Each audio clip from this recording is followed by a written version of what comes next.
Your penis away? I think so. Buonasera, baby. Buonasera, Poozaloo.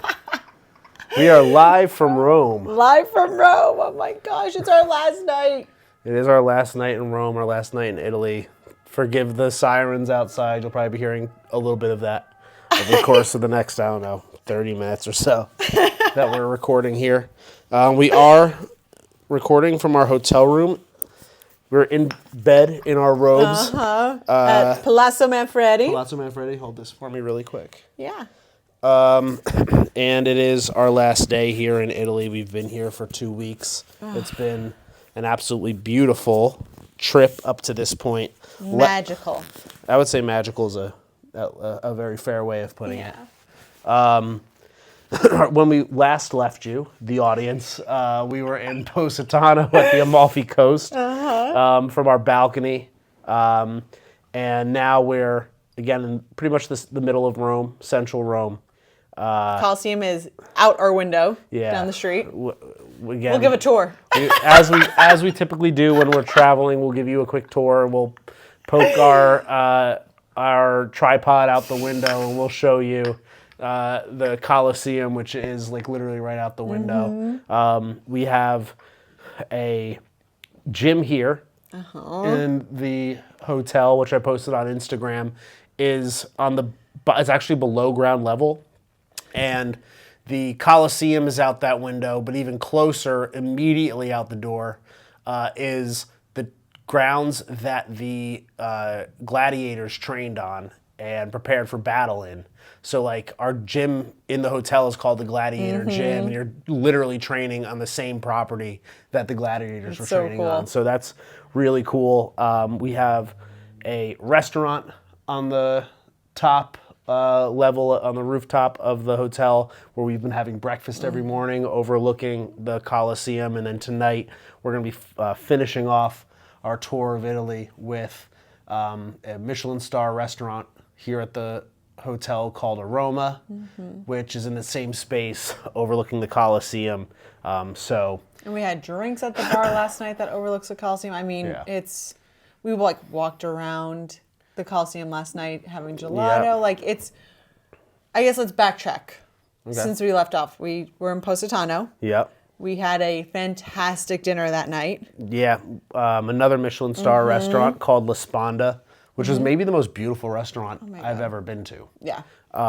It was on the cliffs of the Amalfi Coast in a gorgeous hotel called La Serenus. So our hotel was really nice. La Serenus was a little notch above in terms of like its overall aesthetic. I mean, again, our hotel was beautiful. I'm not putting down our hotel. And it also we had beautiful gardens, which we've mentioned. And it was in an easier to access location because it was like steps from the beach essentially. But this La Serenus was a little bit higher up, and it was clearly like, again, just a little bit nicer. The decor, like you walked in and like the ambiance of it was beautiful. Like I would imagine like a newer hotel too, if I had to guess. And they had a restaurant there called La Sponda that had panoramic views of the ocean and of the coast, and these gorgeous chandeliers. And then like the vines and the candlelight everywhere. I think it said the restaurant's lit by like 400 candles or something like that. Again, Michelin star. We walked in, they gave us the best table in the restaurant. He said, beautiful people, beautiful table. Yeah. Which I think, the maitre d' said that, which he was like a cool, like old Italian dude. And so cute. He was kind of like a fun, goofy guy. And I think that was like a indication to the hostess to take us to what was clearly the best table in the restaurant. Corner table, windows meeting in the corner, and just like the best view possible. Yeah. And I got to snap a really cool picture of you like at that window, had a fantastic meal. And like normally when you do these tasting menus, there's like, this entire episode is going to be us just bragging about our trip here, by the way. And also like, hopefully I'm not violating YouTube's policies because like my dick is like pretty much like gonna pop out at any moment. So sorry if that happens. Sure you are. So we like had this like really awesome tasting menu, and that came with a wine pairing. And we've mentioned several times, like, we drink, but we have really cut back a lot. And we were at a great bar right next door to the restaurant ahead of time, and we polished off a bottle of wine there. And we knew we were going to do a wine pairing, but normally when you do a wine pairing, either there's like one glass for every two dishes, or they give you like a half glass or so. But like, this was a 6 or 7 course meal. And it was 6, and then it was like a couple and then desserts, a few and then things. they served limoncello with the desserts. Limoncello afterwards. So it was 7 drinks, and every glass of wine was poured like 2 glasses of wine. Yeah. So we like left a ton. I felt terrible about I know. it, but we left a ton of wine behind. I even told the guy, I'm like, dude, I can't drink all this. Like, I'm gonna get wasted. I was already like pretty wasted, and we took a bunch of mushrooms too. So we were like on mushrooms in this beautiful restaurant, and like downing all this wine, and we left at least half the wine behind. Oh, for sure. We would have been like crawling out of that restaurant. Well, and also, it was also really cool. So our reservation was at 10, so we were the last people like in the restaurant. We were like, for the last like 20 minutes or so, we were the only people in there. It was really cool to be in that beautiful space by ourselves. For sure. And drunk. One of the other reasons why we didn't drink all the wine was because we, that next morning, had an early drive to Sorrento, where we were taking a boat out to Capri. And like, A, I wanted to wake up. Yeah. B, I didn't want to be hungover. Especially those like roads, like it was like those winding roads, and out on the boat, like I just didn't want to be feeling like that after a night of drinking feeling, and it was already again a late dinner as it was. And I didn't want to look like inflamed and shitty on the boat. Like, I wanted to look good and like snap some cool pics of myself. And so like, again, La Sponda was outstanding. Yeah. Again, like the most beautiful restaurant I've ever been to. I would say definitively. I can't think of we've been to a lot of like really cool, awesome restaurants, and like the food at La Sponda was great, but like it was outdone by how like splendid the aesthetic of the place was. Ooh. Whoa, I have to blur that. Keep it away. So we then woke up and took a car out to Capri, to Sorrento, and then did an entire boat day in Capri, and which was like a boat ride around Capri, and then we got off the boat and went onto Capri and walked around for a little bit. Yeah. We had a private boat. We had a private thing out there and then a private boat around the island, and it was not cheap. It wasn't, but like it was worth every single penny.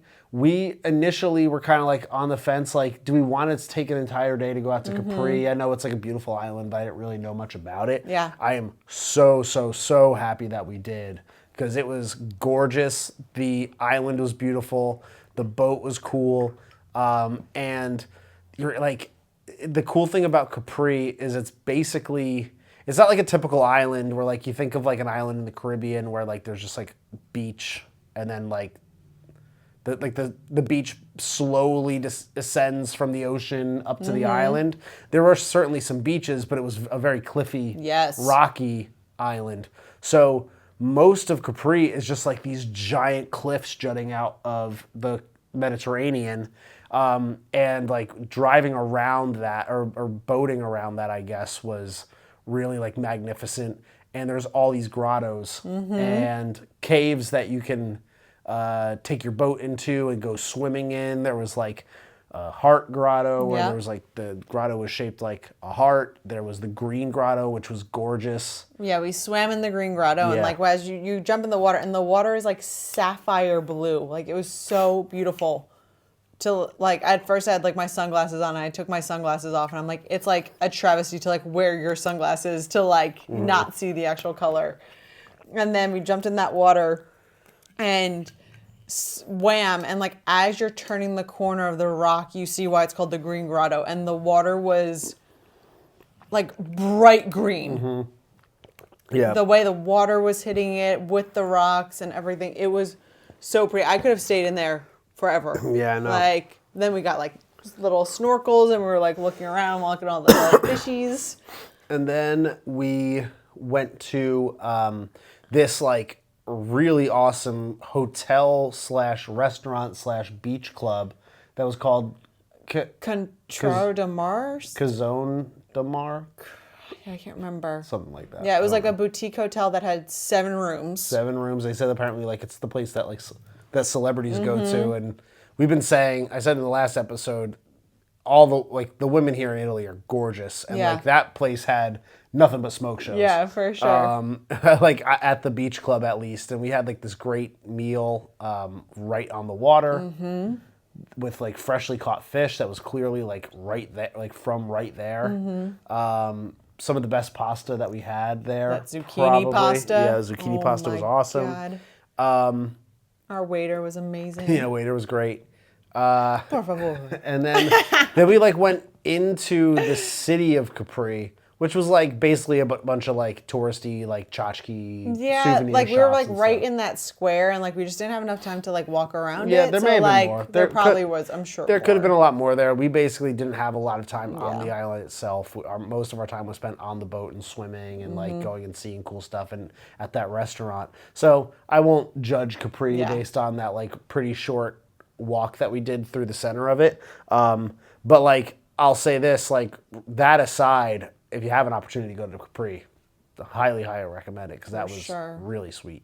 And then like what did we do that evening? Oh, then we went to the cool fly bar, right? Didn't we do that night? Was that Max, the night of Max? Yeah, that's right. Okay. We came back and we did Mac's restaurant, which we didn't have a reservation for, but there was this cool little Italian. Oh, of course, it's an Italian place. Everything's an Italian place around here. You'd be surprised there was some sushi and Chinese restaurants around here. And then we went to this like cool lounge that, of course, like overlooked the water, called Fly Bar, and then there was a bar or a club underneath it that was all part of the same venue, I guess, that was called Music on the Rocks, and it was a nightclub in a cave. But that seemed like it could have been cool, but they were playing like the Fly Bar was playing cool like house music and some really vibey cool stuff, and just the whole vibe of the place, the way it was lit, the furniture, the cool thing about Italy up to this point is like everything has felt really intentional in terms of like the way they decorate stuff and the way everything is designed and set up. Like nothing's just like haphazardly thrown together. Like it's not like they're going to like TJ Maxx to decorate their bars and stuff. It's especially if it's like a higher end place. Everything is incredibly well appointed, high end, feels like everything was like designed specifically and made specifically for that place. And this in particular really seemed like it was like all done very like intentionally. And then we went, and the music was cool too. And then we went downstairs and they were playing like Pitbull and like Kesha type of music. It was like people were having, because what was it called? Fly Bar, I think. No, the club, like on the rocks, Music on the Rocks. Yeah, Music on the Rocks. That didn't open till like 11:30, so it seemed like everyone was upstairs like drinking and getting wasted. Yeah. And then they went down to the club, and so it was like a lot of like bad dancing, bad music, people wasted and just like drunk dancing. And we like walked down there and we're like, let's go back upstairs because it was just a better vibe for sure, what I was feeling. I'll say that if this is your first time listening to the podcast, normally we are talking about like real shit and like talking about challenges and mindfulness and spirituality and all this other kind of stuff. But listen, the last 2 weeks have been us on vacation, chilling. We're just, this is our opportunity to, I guess, like document our trip. Yeah, so it's our travel vlog. If you want the real podcast, listen to some other episodes where we're not laying in bed in robes, I guess. With a possible like shot of Jared's penis popping out. you don't normally see my dick on the podcast either. Not normally, at least. Oh my god. So that was a fun night. That was like the night that we probably, I would say like that was the night that we were like out drinking. Like to drink versus like just drinking wine at a bar or at a restaurant or so. Like that was the first and only time we've had tequila on this trip. Yeah, that's true. Yeah, we've been drinking wine. Yeah, they had Flor-de-Leza, our favorite tequila. Fortaleza. That's what I said. You said Flor-de-Leza. Oh, I don't know. What did I say? I don't. You said Flor-de-Leza. It's Fortaleza.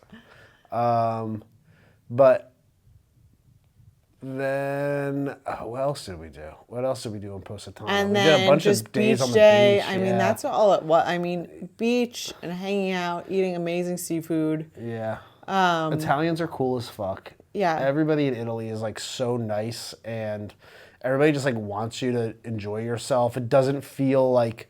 So my buddy Jay, who's my best friend, who everybody knows, everybody who knows me knows he's my best friend since high school. He has been saying for years that like he was expecting to like Italy more than France, but he came to Italy and everything was like trashy and everything was like him. Felt like everything was getting hustled and nothing was as nice as he expected it to be. And then he went to France and it was nicer than he expected. And then he loves France. And I've been like... And he also loves the bread more in France. He did say he loves the bread more in France. But like, I'm like, dude, like, I don't know what you're talking about. Like, everything here has been outstanding. The food has been outstanding. The people have been amazing. And like, he's like, everything seems high end, but it's not high end. I'm like, I don't know. Everything seems pretty high end to me. Yeah. Like, I guess it depends on like where you're For sure. going, but like we've seen, I haven't done anything where I was like, oh, this is like kind of cheesy or like, I mean, even, so we'll talk about Rome in a bit because in Positano, just like a lot of places, like when you're walking through the town, it is a bunch of like souvenir shops and it's a lot of the same like dresses and lemon mugs and like stuff. All the ceramic. All the ceramic stuff. You see a lot of that stuff and like, okay, sure, like that's touristy, but like it's a touristy place. Like I don't really know what you expect. And then like of course when you're here in Rome, there's plenty of like souvenir shops with I Heart Roma like shirts and a bunch of, you know, like we saw like the aprons that have like the aprons with like Roman statues on them with like their dicks out. Yeah. And what else? We saw like dogs as popes, like the dogs as popes calendar. And then, the dogs as popes, and then like the gladiator calendars and like the Pope Francis calendar, like all these things. So it's like there is like plenty of that stuff, but like you're gonna find that like anywhere. Like if you're in New York City and you're in Times Square or in like a place where there's a lot of tourists, like Rockefeller Center, or like you see it in Austin, Statue of Liberty. Yeah, exactly. There's like a Tito's store. Yeah, so it's like you're gonna run into that stuff, but aside from that, and like even in those places, sure, there's some like vendors who are trying to hand you like roses and again like that kind of stuff, but like it's not aggressive. No, they leave you alone pretty quickly. And like it's not nearly as bad as you might expect. Like everything has been like super cool, super chill. Even the taxi drivers are like super nice. And so I guess like anything else about Positano, we had nothing but awesome meals, beautiful beach days. I leaving Positano was like actually like sad for me. It was really sad. I know. Because it was like I feel like our first time that like we like really like relaxed.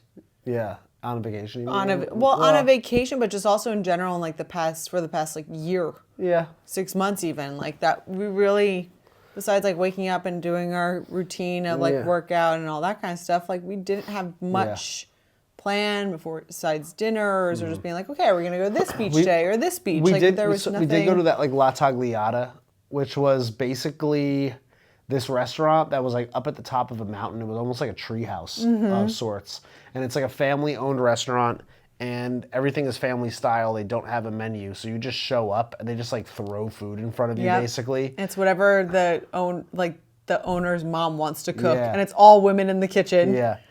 And then all the men are all the servers. So that was cool, but like I was feeling pretty good in terms of like my body up until that point.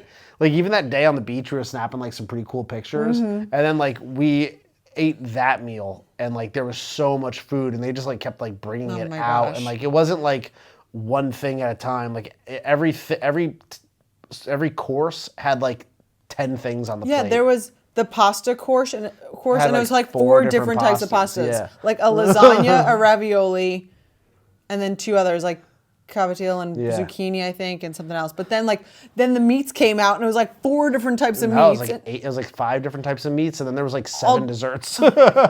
So, a lot of food. It was a ton of food, and that was like the first day where I was like, "Yo, I am full. Like I feel like way full." So when we were leaving there to Rome, I was like, "Good thing we're done at the beach," because like I feel like I'd be like a beached whale at this point. Like I felt so full. And then we got into Rome. No, we went to Pompeii. Oh yeah, that's Jesus, right. like that, yeah. Yeah, so that was actually, I think.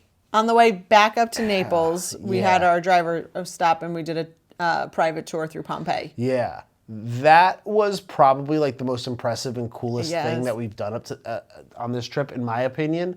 I knew, of course, like the gist of Pompeii. I knew that it was a very old city. I knew that that Mount Vesuvius erupted and it covered the city in ash, and as a result, the whole thing was preserved for an extended period of time. But I did not know the extent to which, like, first off, I didn't know how. I guess I didn't know that it was like 2,000 years old. I didn't think it was. I What was thought- it? 81 Yeah. AD? Something Like that. 81, yeah. It was like, it's like a 2,000-year-old city. That's number one. So basically like Jesus times. Mm-hmm. Second is I didn't realize, like when I heard that it was like a city, I'm thinking, okay, it's like a village. No, it's like a whole city. Mm-hmm. And the level of sophistication and technology and like what they were capable of doing and like the way that they did it was really astounding. And of course, because it was all preserved, like there's so much of it that's still there. Yeah. So that was like a 2-hour tour probably. And I was like, I could have stayed there like all day. I know. It was remarkable. I was like genuinely blown away and like really impressed. And it kind of like reframes a lot in terms of like my understanding, at least, of like culture and civilization and just like how human old. ingenuity. Exactly. Like they developed the aqueduct system. They had the brothels, Yeah. which tell about the brothels with the paintings. Yeah. So they have, and like I in the last episode, I'm gonna throw a bunch of pictures in there, and I'll probably do the same thing in this one because, like, well, first off, they had like kind of almost like fast food restaurants. Yep, fast food. They had laundromats.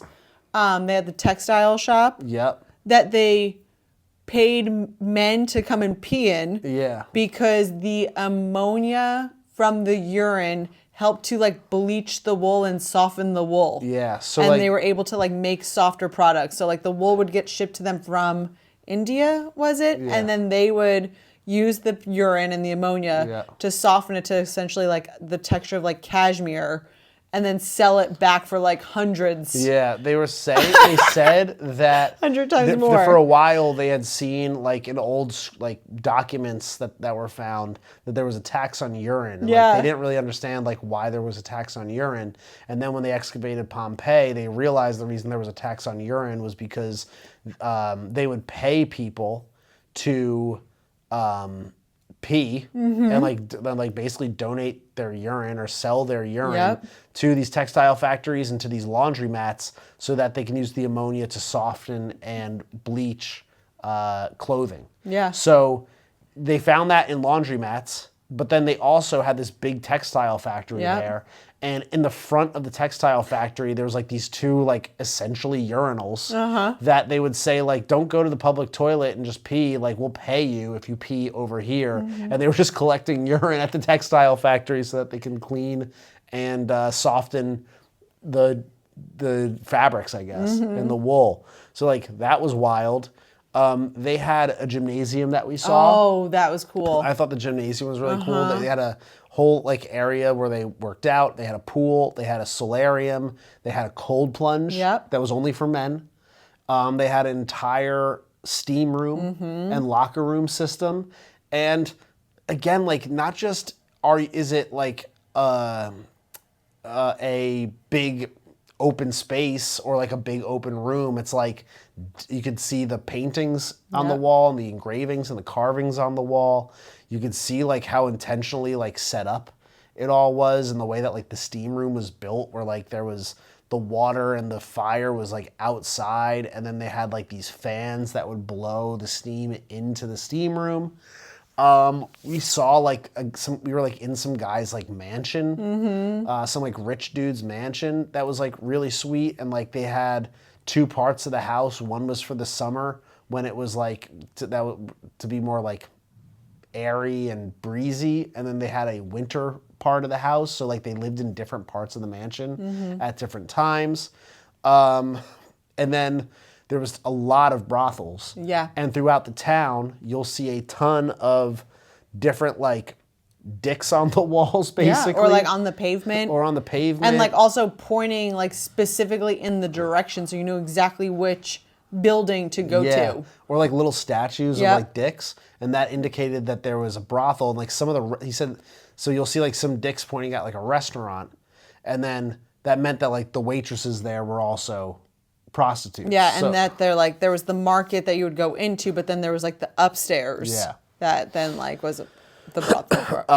And in the one like place that was basically just a brothel, they still had the paintings on the walls, and I'm gonna put those pictures here because I thought these were so sick. I kind of want them in my house. Was that a knock at the door? I don't think so. They had the paintings on the wall still of like missionary, doggy style, reverse cowgirl, hand job. Like, so people were coming from all over I guess the region or the world or whatever, traveling for a year or more to get there. There was water surrounding Pompeii, and then at the time, and so it was this giant harbor and port for people. So not everybody spoke the language, so the men would come in, and it was like these paintings were basically a menu where they would point and be like, "I want doggy style," or like, "I'd point, I want reverse cowgirl," and then they would like pay. So like that I thought was crazy. What was the other thing that like blew me away? There's something else that there was like a mosaic in one of the people's houses that was also kind of like a mansion. A mosaic of like this sick ass dog, and it said "Cave Canem," which means beware of dog. So like this person had like a mosaic in the entryway of their house, basically saying like beware of dog, which I thought was super cool. And we're gonna like look online and find a doormat like or a doormat or like something for our house, because like, I loved that thing. I thought that was cool. There was one other thing I wanted to say about it. I think there was like the little fountains that were there. Fountains were cool. The square. All the temples and stuff were sick. And like the entire time while you're walking through, like Mount Vesuvius is like just a few miles away, so like it's right there, which is like pretty impressive. Man, what was the other thing? There was one other thing that I wanted to... Oh, they had... they basically were saying that like Pompeii was at the time like the Times like Sin City, he called it. Oh, that's right. It was like Vegas. So there was like gambling and stuff there too. So it wasn't just brothels and whatnot. It was also gambling. And when they excavated the town, in one of the buildings, they found like weighted dice. So they found like 7 dice, and all of them were weighted to like roll to the same number. So like people were like not only gambling back then with dice, but they also were getting like, they were also cheating. There was again brothels, all that stuff there. Oh, and then the bakery they found. So a lot of the stuff that was excavated from there is in the museum in Naples. And it has loaves of bread that they found in like the ovens. So like 2,000-year-old bread, which was super cool. Which was fully preserved. Because when they, again, 2,000 years old, and when they excavated it, the bread was like fresh. And it's still being isn't it an active? Yeah, he said it's gonna for another like handful of years. They're still like excavating it. It's so cool. Which is pretty sweet. So that was really sweet.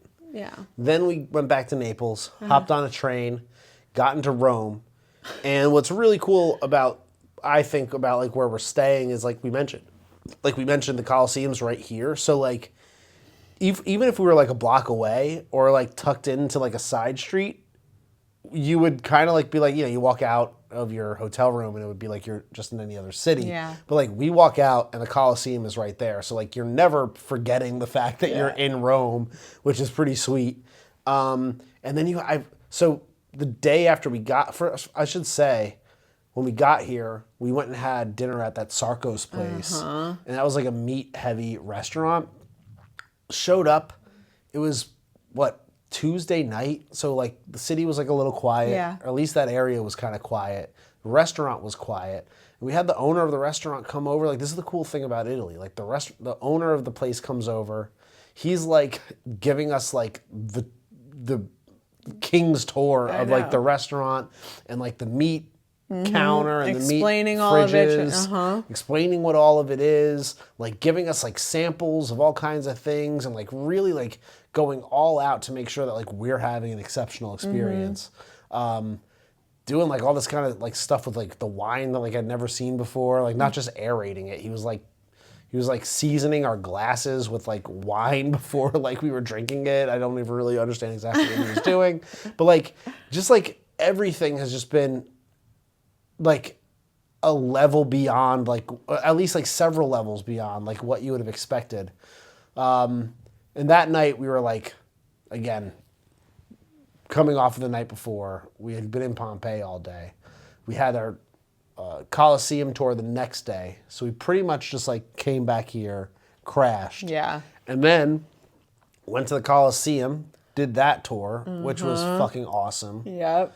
You have anything you want to say about that? We had a really awesome tour guide who was like very outspoken about a lot of different stuff, which was kind of wild. I'm not going to say exactly what he was outspoken about, but he had a lot to say. It was really, I wasn't offended. I mean, it could Most be people offensive. would have been offended. I was cracking up. He was the man. He was awesome. And like this wasn't a private tour. It was like a small group tour. So like there were other people there, and like I don't know how they felt about the things that he was saying, but he was like definitely not holding back on like a lot of the stuff that he was saying. But of course, like the history of the Colosseum is wild. There's the gladiator component to it, but like it was built in 5 years. It had several different iterations of the different things that would happen there. So at first it was just like hunters, like skilled hunters, fighting animals. And then it was like animal on animal, and then it became like man on man, and the different types of gladiator, and the different skills, and so like their armor and their weapons were different based on like how they fought. Yeah. And then it was a free show, and it was propaganda for the emperor. So like it was a free show to all the people. So the emperor was like, come in and see the fights and keep voting for, or keep me in power, essentially. Yeah. And then we went to the Roman Forum too, which like I'd heard of the Roman Forum, but I didn't really know what it was. But basically, if you've ever been to Vegas and you've been to Caesar's Palace, that was the way you described it. I was like, so this is what Caesar's Palace and the Forum is supposed to be. Yeah, that's basically what it is. It's like when you think of like old Rome with like all the pillars and the Colosseum and the temples and statues that you would expect, or like you kind of think of in your mind's eye when you think of ancient Rome, like that was basically the Forum. And when you go over there, now it's ruins, but there's still a lot of stuff standing. Yeah. And you can only begin to imagine what it all looks like, or looked like, whatever it was several thousand years ago when it was all there. But like it was basically like the main epicenter of Roman politics, I guess. Yeah, and it was where the emperor and empress lived. Like, remember that royal palace that was there? And then it seemed like all like senators, because there was the Basilica, which was the court. Yeah. Basilica later became, with the Catholics, the church. They took that name. What else was in there? Like a couple temples were in there. Yeah, it was a bunch very of stuff. yeah, like, but higher class lived there, and then it Yeah. was also like the epicenter of like society. Yeah. And then there was the Holy Road, which was Yeah. used for like the parades and the processions of the emperors. Yeah. It was like, again, like I've heard of it before, didn't really understand what it was. And like going through there and just seeing those ruins, like again, reframes your understanding of like civilization as a whole. I have a lot of work to do when it comes to learning about, I realized two things. I want to learn more about Roman history because like it's obviously like so, I took world civilization or like something like Civilization 1 in college. Yeah. And I remember it being pretty interesting, but also like really dense. And like I would love to like go back and revisit that kind of stuff because we kind of think that like we're living in like these super like modern times. And like when you think of like computers and like the technology that we have, like when it comes to our phones and stuff and like the internet, sure, yeah, we do. Yeah. And like AI and that kind of stuff, yeah. But like, aside from that, like we're not really like that much more advanced like than what they had back then. And like the same issues that they had, which was like barbarianism, like just like general like, you know, being like sickos, being perverts, being corrupt. Like we have that same stuff now. For sure. And like we just feel like somehow we're different or like more advanced, like culturally or like in terms of our civilization. Like we're really not. No, yeah. Like at all. So the difference is like they would just like make golden statues of themselves and stuff, which is like pretty sweet. Actually. And all we do is take photos of ourselves and put it on Instagram. Yeah, exactly. Yeah. Like- Yeah, I guess so. So I really want to learn so much more about that. Then that night, your coworker, Roxy, and her husband were here. So we had dinner with them, which was really cool. And then we went to that like Traverse. What was it? What was that area called? Trastevere? I don't know. I think that's what it is. I'm bad with the Italian words. Yeah. But Travisair or something like that. Trastevere. But Whatever. we had little a neighborhood. fun night with them. Yeah. Yesterday we went to the Vatican, which was like really weird, especially because... Oh, that's right. I know exactly what you were going to say, right? What? That our tour guide basically was saying that like the marble, the iron, all the like beautiful like history of the Colosseum and the Forum was taken away, and people politically correctly are saying like recycled. Yeah. But it actually was like stolen and repurposed. Yeah, exactly. And you realize that when you go to the Vatican. I had no idea there was a giant museum there that was just filled with like with all like the stuff all the that everything Catholics that was there. stole. And we grew up Catholic. We were Yeah. raised Catholic. But like obviously the Catholic Church has a swath of issues that they've been known to be responsible for, not the least of which is stealing a bunch of stuff from like all over the world, Egypt and Greece and all the places that they decided to go in and conquer and take over. And it's just all on display in the museum that we were at yesterday. And like the way it is kind of cool in some ways in the sense that like it is a massive museum. Huge. And it's actually pretty beautiful once you're in there. When we were walking in, I was like, this looks like a dump, kind of. Like when you're first walking through for sure. and going through security and stuff, it kind of looks like an airport. Yes. But as soon as like you're kind of past that and you're in the actual place where like all the stuff is, all the art and stuff that's been stolen, it's like really like lavish and like I guess over the top in terms of like the way it's presented. And then there's like different wings and different rooms for different stuff. So like there was like the Greek statue wing, and then there was like the Egyptian wing, which we didn't even have a chance to get into because it's so big. You'd have to spend an entire day there. You probably still wouldn't like really see everything. There's all the tapestries. The tapestry wing, they had one wing that was basically like just like animal statues and animal art of like every different kind of animal you can imagine. Then we saw like the Raphael's Raphael's rooms where that he was like painted, that were I guess like the apartment and the library for certain popes. And like of course there's like a lot of art history and hidden. I loved. Yeah, it was really cool. I loved. And a lot of like hidden messages in the Yep. art and like different things that our tour guide was telling us. This was a different tour guide than the Colosseum. I would have really liked to have gone through with somebody who like would kind of be a little bit more outspoken and a little bit more willing to like tell us some of like the dirtier secrets of a lot of the art. I feel like you could literally probably do an entire week there with somebody who really knows what they're talking about and get like an immense amount of like dirt on like all the stuff that's in there. And then you finish in the Sistine Chapel, which isn't as big as I thought it was going to be. No, definitely not.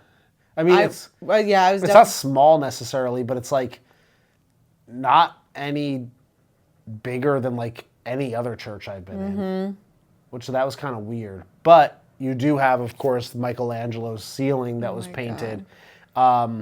And we had like a guide, because interestingly, they don't allow the tour guides to go into the Sistine Chapel and talk to anybody. Well, but I don't know if you know, it's like, because it's a holy sacred place, like you're really not supposed to talk whatsoever in there. Well, Like, you're supposed to be like really quiet. You're supposed to be very quiet and just like take it all in. So I guess it does seem like it was probably a matter of like if tour guides are talking, it's going to be really loud and obnoxious in there, and it's supposed to be quiet. But he gave us like a rundown of what we were gonna see when we went in there, and he gave us like a guide so we could follow along. And I guess I didn't realize like everything that's on the ceiling and along the walls is all like different biblical stories that are represented through like Michelangelo's paintings. And then the one wall is the final judgment. Oh my God. Which is like Jesus looking jacked as hell. Jesus looking super jacked. And then it's like with the Virgin Mary and all the saints and all the apostles. And there's like so much like cool shit going on in that painting that like, again, like I wouldn't have known like without a little bit of explanation. I'm sure that barely scratches the surface of what's actually happening in that painting.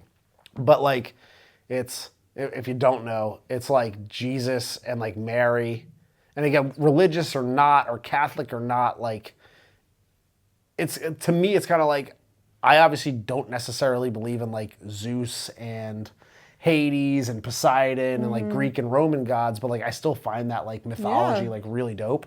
And again, like whether you believe in like Catholic religion or not, like the mythology of it is pretty sweet. And like this it's a fresco because it's an entire wall. It is Jesus and all the saints, and it's basically Jesus going like, yo, it's the end of times. Like, hit it. And then like... And then you have like on the right, you have everyone that's being saved. On the left. Well, I guess, on the left. Okay. You have all the people being saved and being brought up to heaven. On the right, it's everyone that's going and taking down to hell. Like you have the guy, I can't remember his name, the guy like on the boat. Ferryman. The ferryman. And like you see like the souls and these like creepy people just like being pulled down to hell. Yeah. So basically, it's basically Jesus like, yo, it's going down, like the apocalypse is happening. Like, have you lived a good life? Yeah. Have you not? And then there's like, is happening. And there's all his saints, and like Peter, for example, is like handing the keys to heaven back to Jesus because he's like, we don't need these anymore because like basically everybody's gonna be up there now, I guess. And then there's these angels that are like reading from the books of like who's being saved and who's going to hell, and like they're like blowing horns to like alert everybody like, yo, you're either going to hell or you're going to heaven. And you see all the people being pulled from earth and ascending into heaven by the angels, and then you see like all the people being cast to hell over here, and like the ferryman is like literally like got the oar like this. He's like beating the shit out of him, like knocking him down to hell. And then they had the one guy who I guess like Miros, was that his name? Minos, I think it was, or something. Yeah. Minos or something. But like he was down there like looking evil as shit. Oh. In the bottom right corner, and he's like wrapped in snakes, and he's got like a big snake like eating his dick. Yeah. Like there's a lot of whack shit going on, and he's the one who I guess tells you what level of hell you're supposed to be in. Like I guess there's like 7 levels of hell or whatever. Mm-hmm. Yeah, and I think it's from Dante's Inferno. Yeah, right? and he's the guy who like tells you like sentences you to like whatever level of hell you're supposed to be in, but like super intense. It was painting and like very cool to see. I loved it. And like again, like I'm not a fan of the Catholic Church by any means, but like very fucking cool to like see it all and to like know the like at least some of the history of it. And then of course like up on the top they also had like Adam, God creating Adam with like the painting where like he's like they're almost touching fingers and stuff, and a lot of the other creation stories and separation of darkness and light, separation of earth and water, creation of Eve, and then the Garden of Eden. Forbidden fruit and stuff. Forbidden fruit. So it was really beautiful. It was pretty cool. I got some like really weird vibes in there for sure because. Again, it's like all this shit is stolen, and like they're also a bunch of pedophiles, and like they did so many evil things. I kind of felt like weird even like being there, quite honestly. But like, it is history, and they clearly hold a lot of power, and they have a lot of like cool shit floating around in there. They had this like bronze statue of Hercules. They have this big thing that apparently was like the Emperor Nero's bath. It's like the wackest shit it's like the wackest collection of like oddities you've ever seen. They have like urns of people. They don't even know like whose urns they are with like ashes in them. They're like, we don't know. It's just like urns stuff that they found somewhere. Yeah. What else? There's like all kinds of like wild shit and like just cool paintings and again, like tapestries that were woven with like tons of detail in them. A lot of impressive stuff. And then what else? And then we went to dinner last night and ran into my family. Yeah, so we left our hotel. We didn't have reservations last night, so there was a couple restaurants right down the street that the people at the hotel said, you can go check those out. And we just happened to choosing between the two. We walked over to the one. And then they were like, do you want to sit inside or outside? And like I was kind of like, let's sit inside. Yeah. It looks like a really cool restaurant. So we walk in, and as we're walking to our table. Yeah, like all of a sudden I hear, Katelyn! Like a giant scream, and I turn, and it's one of my cousins. And they're like on a family trip here with like their kids. And then one of my other cousins who lives in Germany, he's in Rome. He flew in yesterday. So like it's really weird. It was like so weird to see family and like talk to family from Jersey being here like the same time. And of all restaurants, they got here yesterday. They were at the Coliseum doing a tour, and they just decided to walk into that restaurant to have dinner. And like completely unplanned. It's not like there's only a few restaurants in Rome either. There was like 8 restaurants like on that block. It's not even an exaggeration. Like that block alone had like 8 restaurants. And we just happened to walk into the exact one that your family was like just finishing up dinner at. So which was that was wild. Really weird. And then what else? Is there anything else worth talking about here? I'll say this, like again, lots of walking. We did plenty of walking, which is good. Last night we got some gelato and we walked around the Coliseum, and Poozle had a pretty cool idea that she wanted a picture of her in front of the Coliseum topless eating gelato. So we kind of had to like find a good area where we could, first off, we had to like get the gelato over to the Coliseum. Thankfully it wasn't too hot, so it didn't melt. It wasn't too hot, but like we wanted good gelato. We didn't want to just go to like any place. So we wanted to go to a decent spot, get it to the Coliseum, and then find a place that we could like snap a really cool picture where she could be topless and like not have a bunch of people around. Yeah. Which there was were like some there was people, definitely but it people wasn't- around. There was a lot of security driving by. And they kept like driving by and like looking. I was like, I'll just put my shirt back or my dress back up. But I'm not gonna put that one in the podcast. But we got some cool ass pictures of you looking hot with your titties out, eating gelato in front of the Coliseum. Really cool stuff that we're gonna frame and put in our house. For sure. Might be our Christmas card. It's too cool of a picture not to. Man, I guess like that was pretty fun. Yeah. And meanwhile, I also had gelato in my hand, and I'm like Melting. trying to like take the picture, like keep an eye out for people. Like it was dark, so you had to do the thing where like you tap on your face and like drag the sun up so that this light. And I'm just like covered in gelato, like while I'm taking these pictures and trying to like not be too creepy. But it was worth it. Yeah, it was definitely worth it. It really was. It was like really cool. And I'm so happy that we have those pictures. I've been looking at them all day. And again, last day, we're going to be going to the Michelin star restaurant on the rooftop here tonight. I gotta finish packing. And then we go home and we're back to regular life. Next week is going to be a busy, busy week. I am working with my new client, the one who's got a pretty, I would call him like a VIP client. For sure. My first Him and week his of wife. workouts with him and his wife, which I'm really stoked about. I have to catch up with all of my clients. I have all of those booked this week, so it's gonna be a lot. And we took Weberville, our contract ended with our yeah. Weberville realtor. And since we've been here, we've been nonstop getting phone calls from new realtors seeking an opportunity to sell our house. And Jared has been having a blast with those phone calls. I really haven't been. They're just so annoying. These people don't know how to sell anything, and like their scripts suck. And you're just telling him. Yeah, because like why would you call me and go, hey, before you hang up on me? It's like, now I don't want to talk to you. Yeah. Like, tell me, like, rather than say that, like, bring something of value. Like, don't assume that like I'm gonna hang up on you. Like that makes you look like a bitch. So Don't be a bitch. yeah, don't be a bitch. I'm like looking at this. There's like some stuff going on that rooftop over there. A seagull? No, like I don't know. I saw some fun stuff happening over there. People are in robes. on the Yeah, roof over there. they were like, everybody was just like throwing robes on, or maybe our togas. We're in Rome after all. Yeah, getting back to the real world is going to be interesting.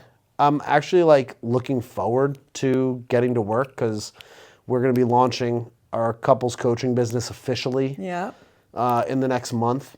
And we already got all the operations stuff done for that as I wanted to between July and August. Now we're going to get into the marketing and sales component. And there's a lot of work to be done there, but like I'm really stoked about it. We've been shooting a lot of really good content here, which I'm proud of, and looking forward to what's gonna, how that's all gonna go over the next few weeks and or months and figuring that all out. And like I just know it's gonna be a success. It's just kind of like getting the work done and figuring that out. So next week is gonna be really busy. Next couple weeks are going to be pretty busy, and I think we have like a lot of work ahead. But listen, that's why you do a vacation like this. That's why you do a 2-week trip to Italy where you don't really have to worry about too much, so that you can get rested, you can get a little bit of perspective, you can reframe things a little bit, maybe like step away from the work that we've been doing, because we've been doing a lot of it, as listeners of the podcast know. And we can now get back with a fresh mind, fresh eyes, fresh spirit, and really attack it. So I'm looking forward to that. Me too, honey. This was such a good trip. And I'm really, really grateful to have had this opportunity to come here with you and to too. share this with you. And I know that you had a good time, so I'm not going to ask if you did. I know you did. Did you have a good time? I had an incredible time. Did you love the food? I loved the food. I loved the people. I loved the scenery. Getting to see where you come from. Getting to see where I come from. I said last week, like, as soon as I got here, I was like, yeah, this is where I belong. Yeah. This is like my home. Like it just feels right. I feel right here.